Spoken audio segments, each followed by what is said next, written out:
In 1965, a young Caltech graduate student by the name of Gary Flandreau was poring over his notes in Building 180 of the Jet Propulsion Laboratory, studying the intricacies of using planets' gravitational fields to slingshot spacecraft into the outer reaches of space with no need for additional propellant. The gravity assist, a method of propulsion that uses the gravity of a gravitational body to literally pull the spacecraft into a new trajectory and velocity. As he examined the possible trajectories, Gary noticed something incredible. In the late 70s, a window would open up where the alignment of the planets would allow for a single satellite to pinball its way between Jupiter, Saturn, Uranus, and Neptune, before eventually being spit out to the outer reaches of our solar system and beyond. With this knowledge, a flurry of activity began within NASA and JPL. A once-in-a-lifetime opportunity had been found that would not come about again for another 175 years. And it was imperative that the opportunity was not squandered. Planning began, and in 1977, two satellites, Voyager 1 and 2, would launch aboard the three-staged Titan 3E rocket. Voyager 2 would utilize a gravity assist with Jupiter, Saturn, and Uranus before racing by Neptune, before it eventually exited the solar system, while Voyager 1 completed a more direct path, whipping by Jupiter and Saturn before venturing into deep space, moving away from Earth faster than any other spacecraft. Voyager 1 is now over 22.8 billion kilometers away from Earth. That's so far away that Voyager 1 is now outside the influence of the Sun's constant stream of solar wind, meaning it is now in interstellar space, officially reaching the region in August 2012. We, as a species, have now left our mark in interstellar space after a 35-year-long journey, a ponderously long time in the scale of human life, and that was with the help of multiple gravity assists. While we can build and deploy these technical marvels to investigate other worlds, sending ourselves into space is another thing entirely, and using gravity assists to visit our closest neighbours makes little sense. To date, the furthest humans have ventured into space is to the dark side of the moon, a mere 400,000 kilometers away. If our ambitions to create colonies on Mars are to be realized, humans are going to need a spacecraft that are faster and more efficient than the ones we currently have at our disposal. Mars is on average about 64 million kilometers away. The fastest and most efficient method we have to reach Mars using the Hohmann transfer method, with launch windows every 26 months, takes about 9 months to complete. Faster transfer times are possible, but engineers are stuck in a catch-22. It takes fuel not only to accelerate the spacecraft, but to decelerate it too. There are no disc brakes in space. The more we accelerate, the more we have to decelerate too. In order to carry all that additional propellant, engineers will be forced to sacrifice payload weight, reducing the space available for food, water, and other vital supplies for a crewed mission to Mars. We can take some solace in the fact faster transfer times will reduce the supplies needed and will reduce the crew's exposure to the high radiation of space. But what if we could achieve faster transfer times without sacrificing payload? What if we could achieve faster transfer times with even more payload? Let's first examine current technology to see where things could be improved. The Atlas V rocket that brought Perseverance to Mars utilized chemical combustion to propel itself, a method where a fuel and an oxidizer are combined in a combustion chamber and ignited. The resulting exothermic reaction causes the combustion products to rapidly heat up and expand. The nozzle design then directs the expanding gas in one direction to achieve thrust.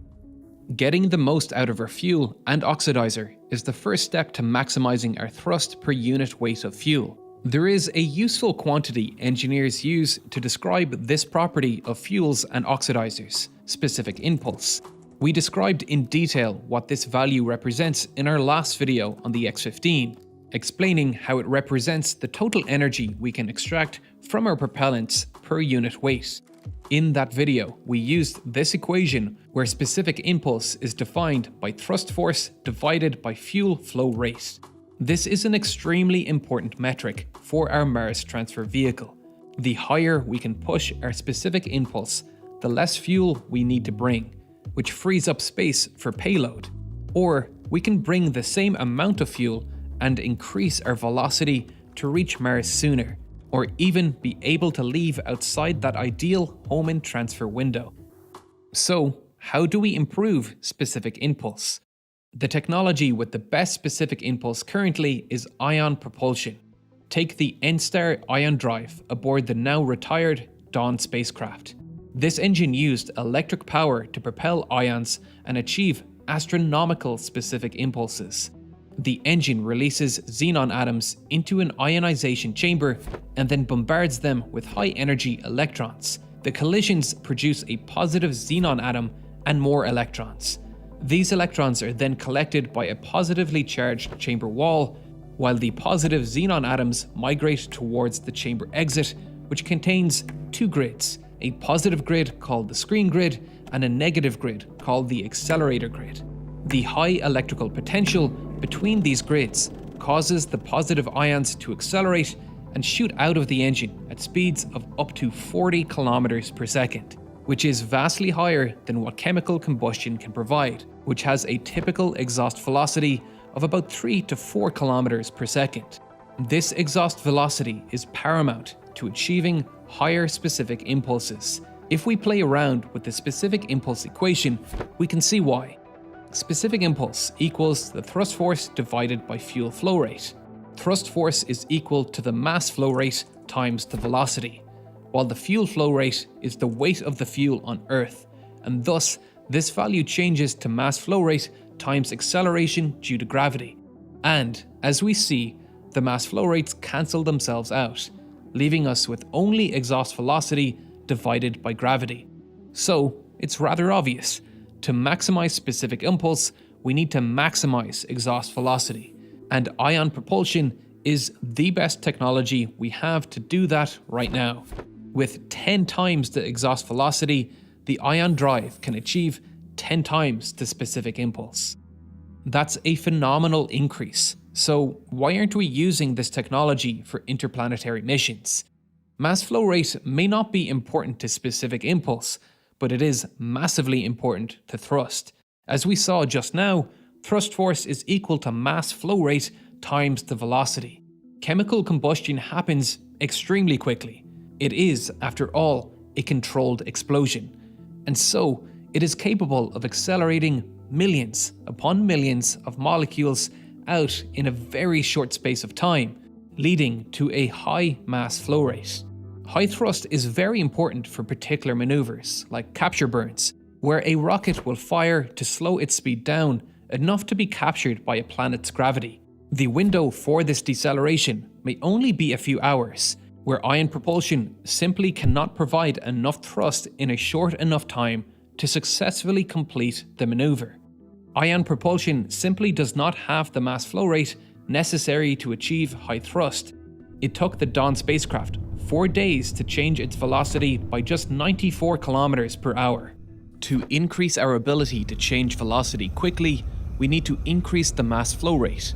To do this, we need to increase our input power. For ion propulsion, that power comes in the form of electricity, which provides the energy to ionize our propellant and accelerate it using an electric or magnetic field. Current generation ion-propelled spacecraft use solar panels to provide that electricity.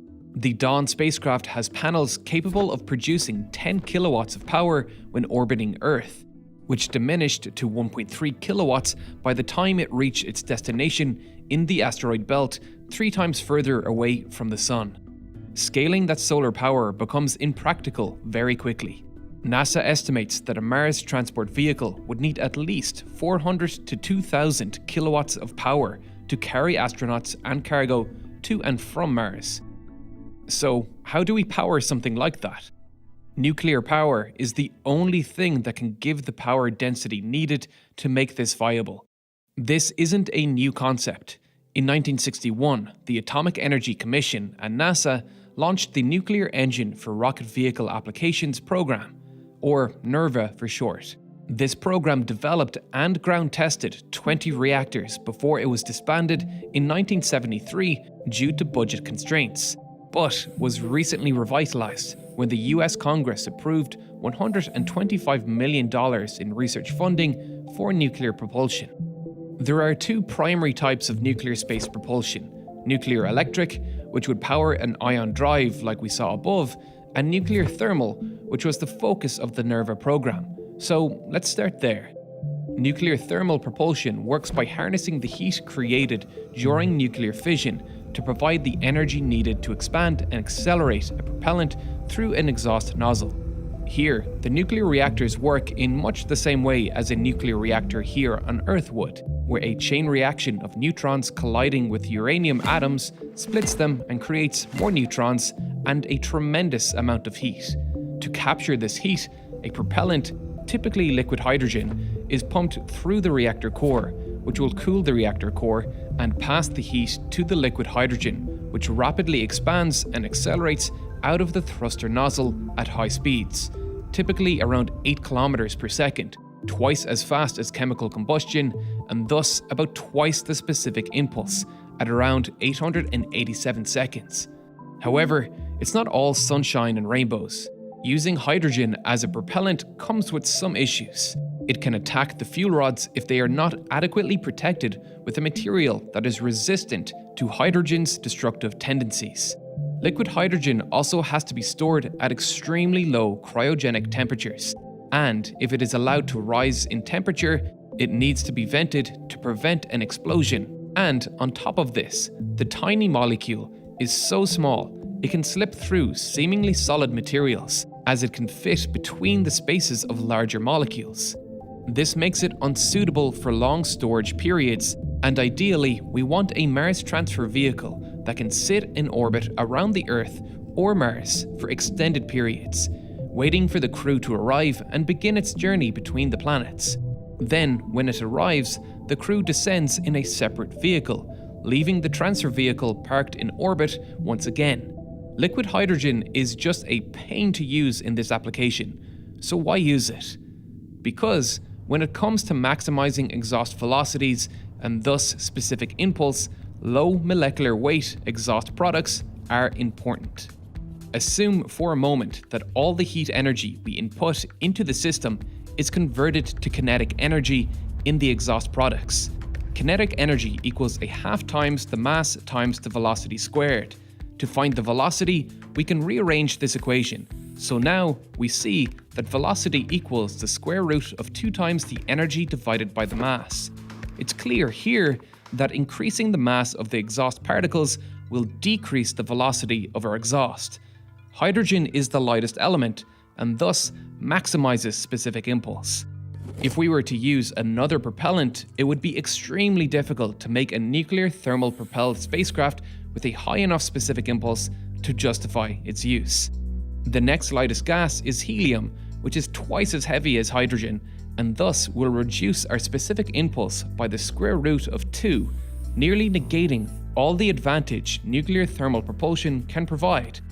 The next lightest element, which isn't a solid at temperatures we require, is nitrogen, which is 14 times heavier, and thus would decrease our specific impulse by the square root of 14, which is 3.7 times worse, making a nitrogen nuclear thermal engine worse than a traditional combustion engine. So, we can't get away from this hydrogen storage problem, and if we hope to use nuclear thermal propulsion, we are going to need to figure out how to keep hydrogen cryogenically stored for extended periods. If this problem could be solved, the higher specific impulse and higher thrust could cut our transfer times to Mars by half, or potentially open launch windows outside of the ideal Hohmann transfer window. So, can we get around this hydrogen storage problem while using nuclear power to achieve higher specific impulses? This is where ion propulsion becomes really attractive again. One massive advantage in ion propulsion's favor is its ability to use heavier, inert, and easily storable noble gases as propellants, like xenon or krypton. This goes against our previous understanding where low exhaust molecular masses are beneficial to higher exhaust velocities. This is possible because we are using electric power to launch these atoms at tremendous speeds. The ion exhaust velocity is defined by the charge of the ion, the voltage that it is being accelerated by, and the mass of the ion. The charge and mass of the ion are defined by the propellant choice, but we can scale that voltage very high before we hit a limit in performance due to material properties or some other physical limit. For combustion or nuclear thermal engines, we are converting thermal power to kinetic energy. That thermal power is difficult to scale. Chemical combustion is limited by the energy we can liberate from the chemical bonds of the propellants and by the temperature our engine can operate at before it melts. This is a problem for nuclear thermal power too, which has to run extremely high reactor core temperatures of 2,500 degrees Celsius to achieve exhaust velocities high enough to justify its use.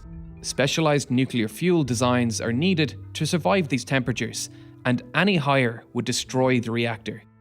For reference, this is an order of magnitude higher than nuclear reactors here on Earth need to achieve, which typically operate at about 300 degrees Celsius, as they are in effect just boiling high-pressure water.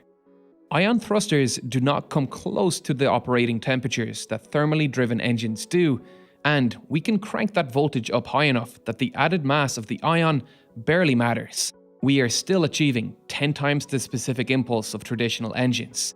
Could we use a lighter propellant to increase specific impulse? Of course, but the advantages of using propellants like xenon and krypton are so good that the drop in exhaust velocity and specific impulse are worth it.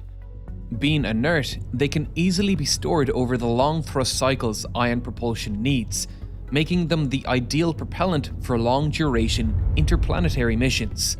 Larger atoms like xenon also hold onto the electrons in their electron cloud much looser than smaller atoms like hydrogen, so it takes less energy to ionize xenon than it takes to ionize hydrogen. So this reduces the electrical power needed for the first step in our ion propulsion process. And most critically, higher mass exhaust improves thrust. This equation defines the thrust an ion propulsion engine can generate. Where ion mass forms the denominator of our specific impulse equation, it forms the numerator for our thrust equation, meaning an increase in ion mass will increase our thrust, which is the spec that ion propulsion struggles with most, a worthy trade-off. To use nuclear power to generate electricity in space and power our ion drive, we will need to figure out a way to cool the reactor core. For the nuclear thermal engine, the propellant acts as a coolant. For the nuclear electric engine, we will need a closed-loop coolant system, where we do not expend the coolant, but keep it in a cycle between the hot engine and a heat exchanger. The only method we have to dump heat overboard in space is through radiative cooling. So, a nuclear electric propelled spacecraft will need massive radiator fins where this coolant can pass through. This is feasible, but we have a long way to go with developing nuclear engines for space. And even with this added power, nuclear-powered ion propulsion would still be on the low end of thrust. In all likelihood, these ion-propelled engines will need to be a hybrid engine that can use chemical combustion for high-thrust maneuvers, or if the problem of long-term hydrogen storage can be addressed, a nuclear hybrid engine is extremely attractive, where our high-thrust burns can be produced by the nuclear thermal engine, and then through neutron-absorbing control mechanisms like these rotating drums, where one side is coated in a neutron reflector and the other is coated in a neutron absorber. By simply rotating these drums, the engine temperature could be lowered and switched to a closed-loop coolant system that could power our electric generator, and provide extremely high specific impulse and a gradual increase in velocity that could drastically cut our travel times to Mars, or perhaps allow humans to venture even further into our solar system and begin our gradual exploration and settlement of our cosmic neighborhood. This is an incredibly complex topic, with many nuanced and complicated ideas that I struggled to grasp until I found the right equations. I struggled to understand how thrust would require high mass flow rate, yet specific impulse is much higher when your exhaust molecular weight is low. The eureka moments all came from dimensional analysis of the equations and their derivations. Being able to understand the language of the universe is a vital tool in decrypting the world of physics. That's why Brilliant is such a great partner to these videos. Brilliant has curated 2 learning paths that will be perfect for both newcomers and experienced learners. The first, Science Foundations, will teach you everything you need to understand these videos, from chemical reactions to electricity and magnetism to classical mechanics. And then, when you are ready, you can level up by taking the Advanced and Applied Science learning path, which will take you through courses on special relativity, gravitational physics, and astronomy. Brilliant is the perfect place to hone your skills, with easy-to-follow, curated courses that will take you from knowing nothing to having a well-rounded understanding of the building blocks of an engineering career. Brilliant's thought-provoking courses will help you see STEM in a new light. They'll guide you from curiosity to mastery through storytelling, interactive challenges, and problems to solve. You'll start by having fun with their interactive puzzles and visuals, but with a little bit of persistence and effort, you'll be amazed at what you can accomplish. If you are naturally curious, want to build your problem-solving skills, want to develop confidence in your analytical abilities, or like me, find fulfillment in continual lifelong learning, then get Brilliant Premium to learn something new every day. If you are looking for something else to watch right now, why not watch my previous video about the insane engineering of the fastest aircraft in history, the X-15, or watch Real Science's latest video about the insane biology of the hammerhead shark.